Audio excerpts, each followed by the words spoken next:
srijede do subote od 10. Živa muzika. Živa muzika bude. Švedska.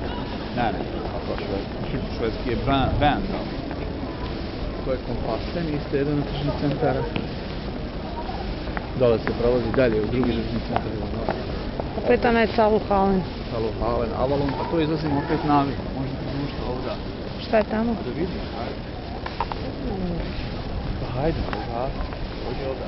Ne da gasim, snimam. Dobro, ajmo ovam, pa ćemo on ispore. Ne možda. U ovoj, U ovoj, ovdje, ništa. Ovdje izađemo ovam. Vidiš, ravnica, obično.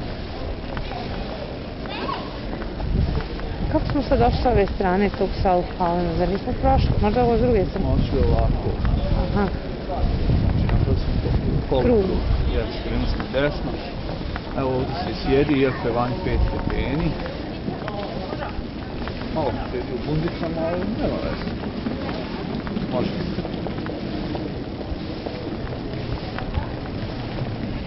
Vidiš ovdje se ne prešta. Tvoja firma se ne praži, a tu ima.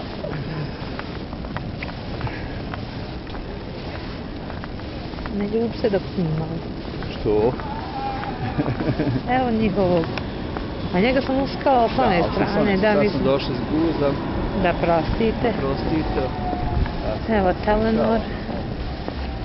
Ovdje isto ima jedan jako fin restoran, Agora, grčki i turski specialiteti. Dosta Tamo je neki park, sad ne znam se vidi. Što je već mrakić. pada mrak. Znači, sada već u šovu desno.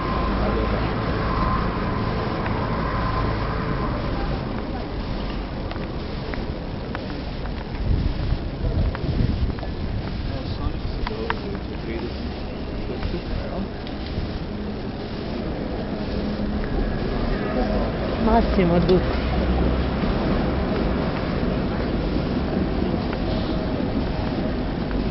Evo ovdje isto ovaj tramvaj može uplatnici 16, 7, 11. Aha. Do konja. Mogu doći sedmicom. Ovo je naš veliki vojskovođa. Da, to smo već slavimo snimili. strancima. Jako smijete kad Šveđani izađu sa zastavom i uvijek da su oni naksidi fašisti, što je totalno ludilo. Voli svoju državu. Tamo ima Aldardo, jedna poznata italijanska prodavnica ekstremskih specialiteta. Ponuda ista kao u Rimu ili u Bari ili Milanu. Sve imaju. Fantastično. Frank's